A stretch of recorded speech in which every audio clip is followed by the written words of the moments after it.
La coopération décentralisée telle qu'elle est pratiquée aujourd'hui, telle que nous la vivons, est pour nous un apport fondamental pour le développement de notre ville, la rendre plus attractive, plus humaine, étant donné que les pays du Nord, ces dernières années, ont fait des efforts considérables, notamment dans des domaines, par exemple, de la mobilité, des déplacements, de la sécurité routière.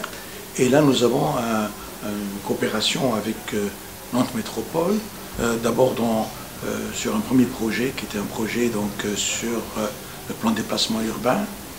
Et ça, en fait, le travail pendant ces 3 ou 4 ans qu'a duré ce projet a consisté aussi à un transfert de savoir-faire, de bonnes pratiques entre la ville de Nantes et la ville d'Agadir. Par exemple, en termes de tout ce qui est un truc qui aujourd'hui en France devient courant, c'est ce qu'on appelle le partage de voirie, c'est des giratoires à l'image de ce qui se fait à Nantes qui permet une sécurisation de la mobilité, des déplacements aussi bien pour les piétons que pour les vélos. Et je crois que là, nous sommes en train aujourd'hui de mettre en place toute une étude sur la réalisation d'un grand axe en site propre pour le transport urbain. Comme vous le savez, le transport urbain est un problème qui est fondamental, qui est crucial pour les populations. Les hommes et les femmes qui travaillent, les étudiants ont besoin de se déplacer dans de bonnes conditions, de qualité, mais aussi avec des tarifs qui soient abordables. Donc nous sommes dans cette approche-là avec la ville de Nantes qui nous a donc accompagnés et qui continue à nous accompagner sur ce domaine-là. Avec bien sûr toute la dimension de l'aménagement urbain qui va avec. Donc si vous voulez, le bilan de cette coopération est de mon point de vue très intéressant parce que c'est justement ce transfert d'un savoir et l'assimilation de ce savoir.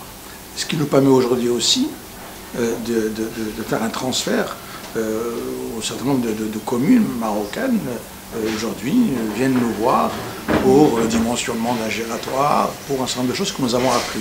Donc c'est-à-dire que nous avons des cadres qui se sont formés, des cadres qui aujourd'hui voient la ville différemment, d'élus qui voient la ville différemment de ce qui se fait traditionnellement au Maroc.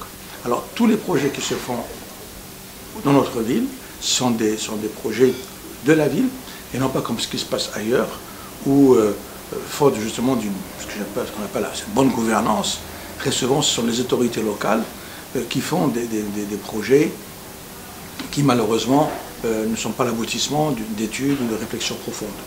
On a eu des dérapages, mais aussi à Agadir avec l'autorité locale qui fait parfois des choses aberrantes. C'est l'origine un peu de conflits parfois sur le respect des pouvoirs des uns et des autres. Aujourd'hui, nous étions invités par l'IPMED sur la coopération décentralisée vue du point de vue français, mais il faut savoir qu'il y a d'autres pays européens qui aussi ont des partenariats avec notre ville, avec notre pays. Je pense notamment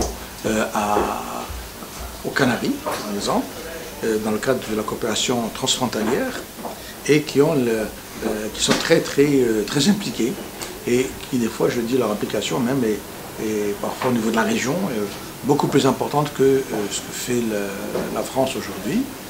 Et donc, à part la coopération Agadir-Nantes, il n'y a pas d'autres coopérations, malheureusement, ou très peu de coopération au niveau de notre région. Donc je pense que de ce point de vue-là, il faut que la France soit consciente qu'il faut renforcer ces liens entre nos régions, entre nos villes.